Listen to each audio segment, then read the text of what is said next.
Kami peserta Latsar CPNS Angkatan 23 Kota Pekalongan. Pada kesempatan ini, kami melakukan wawancara tentang wawasan kebangsaan dan upaya bela negara di tengah maraknya isu kontemporer. Berikut narasumber yang pertama. Assalamualaikum warahmatullahi wabarakatuh. Ibu, selamat pagi. Ya, perkenalkan saya Dimas. Mungkin sebelumnya boleh kenalan dulu dengan Ibu siapa nih? Halo, nama saya Dinda. Saya dokter di klinik Superskin Pekalongan. Klinik Superskin itu apa ya? Itu klinik kecantikan, nanti bisa di Google ya. Terus Oh iya, oke. Mungkin sini saya mohon izin waktunya sebentar Bu ya untuk bertanya-tanya sedikit tentang Indonesia. Ya. Ibu berkenan sih? Iya. Ya. Mungkin kita langsung saja ke pertanyaan pertama, yaitu menurut Ibu bagaimana menggambarkan situasi Indonesia saat ini? Situasi di Indonesia saat ini menurut saya masih belum stabil ya, karena masih banyak isu-isu yang beredar seperti masih tingginya korupsi ya, kemudian di perbatasan Indonesia sendiri juga masih banyak masalah, kemudian internal Indonesia sendiri seperti ekonomi yang belum membaik ya, defisit maupun sampai kenaikan harga di mana-mana. Berarti memang masih belum stabil ya kondisinya Bu ya, karena masih banyak isu. Kemudian pertanyaan sederhana, apakah Ibu tahu tentang semboyan negara kita yaitu Bhinneka Tunggal Ika? Bhinneka Tunggal Ika artinya walau berbeda-beda tapi tetap satu. Ya, sedikit ya, singkat pada jelas ya. Iya. Oke, terkait isu yang tadi Ibu sebutkan tentang korupsi, bagaimana Ibu menanggapi tentang isu tersebut? Memang korupsi di Indonesia ini sudah mendarah daging ya, jadi banyak banget kasusnya, tetapi tindakan yang dilakukan tidak sebanyak itu. Bahkan koruptor saja yang sudah mengambil hak masyarakat, mengambil uang yang begitu banyak, bebas syarat hanya dalam waktu 2 tahun penjara. Kan itu sungguh sangat tidak adil ya, maksudnya dengan apa yang mereka lakukan dan dampak yang didapat dari mereka itu. Oke, terus beralih ke isu berikutnya yang mengenai harga kenaikan barang itu kan mungkin karena sebabnya itu yang baru-baru ini adalah kenaikan harga bahan bakar minyak. Nah, bagaimana Ibu menanggapi isu tersebut? Iya, kalau untuk harga BBM sendiri kan memang naik ya. Nah, naiknya ini tuh sayangnya tidak dibarengi dengan kenaikan dari UMR maupun kenaikan dari gaji para masyarakat sendiri, sehingga beban kenaikan barang pun juga sangat dirasakan. Ya, maksudnya tidak ada keseimbangan ya di antara penghasilan dan pengeluaran. Kemudian tadi Ibu sempat bahas juga masalah isu perbatasan sih, perbatasan wilayah negara. Nah, di sini juga ada isu mengenai kasus pencurian ikan yang semakin banyak. Bagaimana Ibu menanggapi isu tersebut juga? Oh ya, kasus pencurian ikan itu ya, sepertinya itu kan memang harus ditangani dengan benar ya. Antara delegasi dua negara juga harusnya saling bertemu, berbicara untuk perbatasan yang benar seperti apa, hukum maritim yang diberlakukan juga bagaimana, kok sampai itu bisa terjadi gitu kan. Berarti kan belum ada tindakan yang tegas di antara itu. Nah, mungkin itu nanti bisa dibahas. Oke, memang butuh komunikasi yang jelas ya antara kedua belah pihak. Kemudian ini adalah yang terakhir, pertanyaan sederhana. Bagaimana sih bela negara, maksudnya yang sudah dilakukan Ibu mungkin di contoh kehidupan sehari-hari atau yang dilakukan di lingkungan kerja, itu bagaimana? Kalau bela negara sendiri buat zaman sekarang itu sebenarnya malah banyak ya yang bisa dilakukan.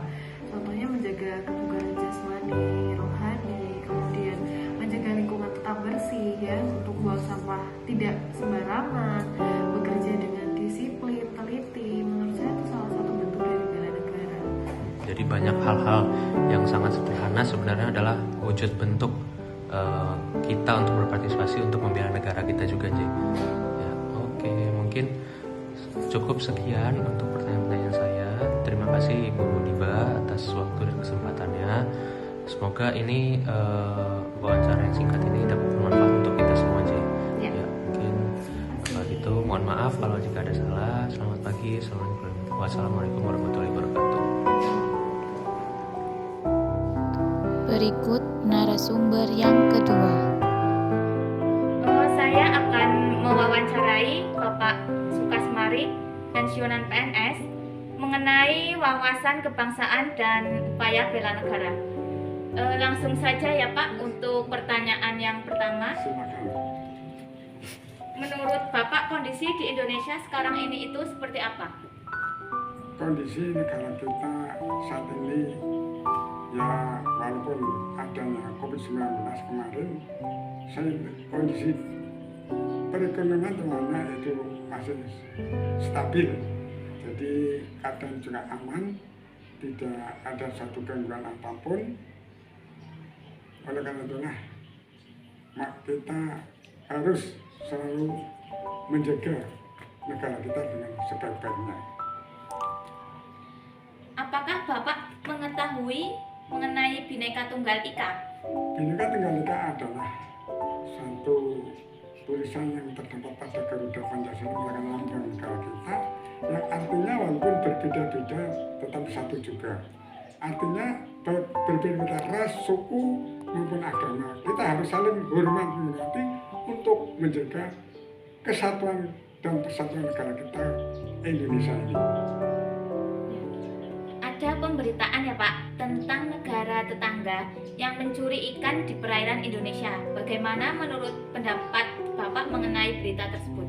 Kalau ada tetangga mencuri ikan di negara kita ini, pemerintah bersama-sama para petani nelayan itu harus bergerak mengawasi dan segera dilakukan penangkapan terhadap para pencuri ikan tersebut, dan harus diadili dengan seadil-adilnya sesuai dengan peraturan perundang-undangan yang berlaku di negara kita ini. Bagaimana pendapat Bapak mengenai korupsi, Pak? Korupsi itu sebenarnya harus diberantas sampai seakar-akarnya, karena itu adalah penghambat daripada pembangunan di negara kita ini.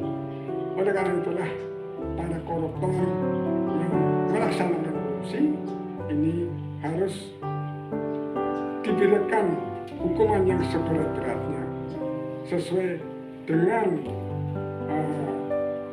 banyak kecilnya tingkat yang dikorup tersebut. Apa tanggapan Bapak dengan kenaikan harga BBM saat ini? Kenaikan harga BBM sebenarnya ini merupakan suatu beban yang dirasakan terutama oleh para yang pendapatannya itu sangat kecil, terutama para fakir miskin yang ada di sana ini. Dengan adanya kenaikan harga BBM tersebut, maka seluruh barang produk apapun itu tetap akan mengikuti suatu harga tersebut. Oleh karena itulah dengan adanya kenaikan beberapa harga tersebut, pemerintah tentunya harus bisa membantu dan meringankan beban masyarakat kecil, baik dengan bantuan apa saja yang dapat meringankan beban rakyat tersebut. Menurut Bapak, cinta tanah air itu seperti apa, Pak? Cinta tanah air adalah merupakan bagian hidup daripada kita semua. Oleh karena itulah kita harus mencintai alam semesta yang ada di Indonesia ini dengan mempergunakan dengan sebaik-baiknya agar alam tersebut dapat dinikmati oleh para anak cucu kita di generasi-generasi yang akan datang. Itulah kita selalu mencintai tanah air dan menjaga segala kelestarian alam yang ada di Indonesia ini. Dan kita harus benar-benar juga memperhatikan betapa besar cinta terhadap tanah air ini. Berikut narasumber yang ketiga. Kami dari Taman Sar CPNS Pekalongan, Mas. Di sini kami akan menanyakan terkait pemaknaan wawasan kebangsaan. Dan nanti dari kami akan memberikan beberapa pertanyaan, ya, kaitannya sama masyarakat. Nanti wawasan kebangsaan yang bisa diterapkan di masyarakat seperti apa? Bisa kita mulai ya, Pak, ya?